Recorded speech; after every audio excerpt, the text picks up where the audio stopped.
Creed 3, out in theaters, latest entry in the Creed saga, which also makes it the ninth movie in the Rocky franchise. This one is a directorial debut of Michael B. Jordan, who also plays the main role, and he's joined by Tessa Thompson and Jonathan Majors.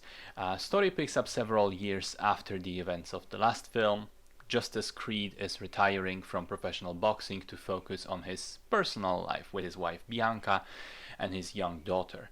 He's also still involved in boxing, as he's running the gym and helping younger fighters in Los Angeles to rise up as the next generation.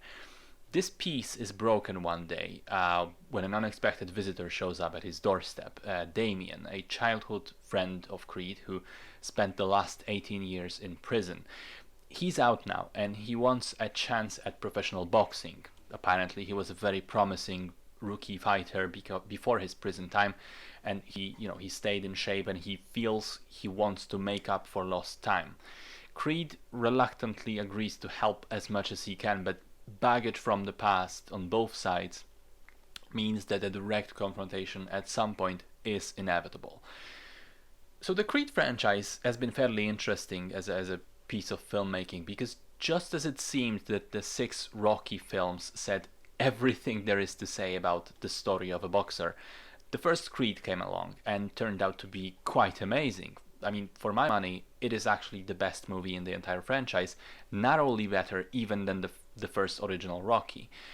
Then Creed 2 was not quite as good, but still perfectly fine and watchable, a decent sports film. Now Creed 3, I would say it's somewhere between the previous two. It doesn't quite reach the same heights that the first one did, but it is better than the second. And in my opinion, there are two things that contribute to this success mainly. The first one is Jonathan Majors as the antagonist, Damien.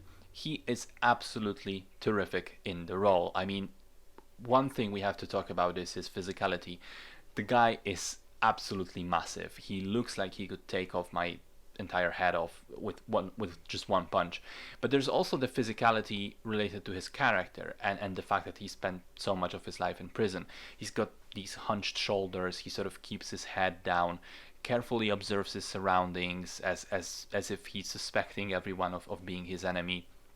He is visibly uncomfortable in the open world with the people around him in many of the scenes. And then on top of all of that, there's all the pent up anger, the rage that's just coming out of his eyes. Like literally he's the enemy of everybody around him. He feels fucking dangerous. Like, he can put on the charm and he can smile and talk softly, but every single time he was on screen I was anxious and worried. You really get a sense that this is a man who can snap at any time, and when he does, things will get ugly. Great screen presence from Majors. He's definitely the highlight of the movie for me. The second thing that works so well in the movie's favor is the direction from Michael B. Jordan. He managed to put his own unique spin on the way the movie is put together, especially the boxing sequences themselves. And quite a lot of it has to do with his inspirations being anime shows. He's pretty openly talked about this in interviews, and being an anime fan myself, I have to say, first of all, it makes perfect sense. There is quite a lot of overlap in the type of story often explored in anime, especially in shonen anime. And here, a story of one's friends becoming rivals and having to literally physically fight against each other to deal with their emotional baggage. And secondly, it's very clear where those influences are put to use. The final fight is straight up like something from Naruto. There's apparently a shot taken directly from Dragon Ball Z.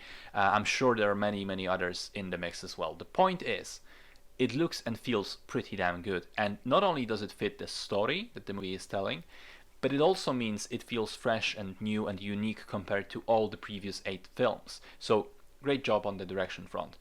Other than that, all of the other pieces are pretty solid. Michael B. Jordan and Tessa Thompson are pretty good. The fights are well shot and choreographed. The dynamics between the two central characters are fantastically done. And the movie explores themes of regret, guilt, anger, and finally forgiveness for others, but also for yourself. I also quite enjoyed the score. I do have some minor reservations about the film. First of all, it's kind of sad that this is the first time that Rocky isn't present or rather, he's not only not present, but he's not even mentioned in any way. I thought that was kind of maybe not heartbreaking, maybe that's too big a word, but it was a bit sad to see him completely gone. Secondly, I think Drago's character was done dirty. I mean, I really felt bad for him because of what happens in the film. And thirdly, related kind of to Drago, there is a plot point which I thought was kind of stupid, and honestly, it's a bit of a plot hole for me. Without spoilers, one character at one point gets hurt, and later on another character reveals some additional information related to that injury, which completely recontextualizes things, which changes the way we look at events. And I was wondering, why would this character not reveal this information earlier? They clearly had it all this time. They clearly understood its significance. It would save a lot of the drama if they just came out with it. But of course, then the film would have been much shorter, so I can kind of forgive this one. I accept it. All in all, it's a pretty solid movie, though. Great showings from Jonathan Majors and Michael B. Jordan, not just as an actor, but even more so as a director.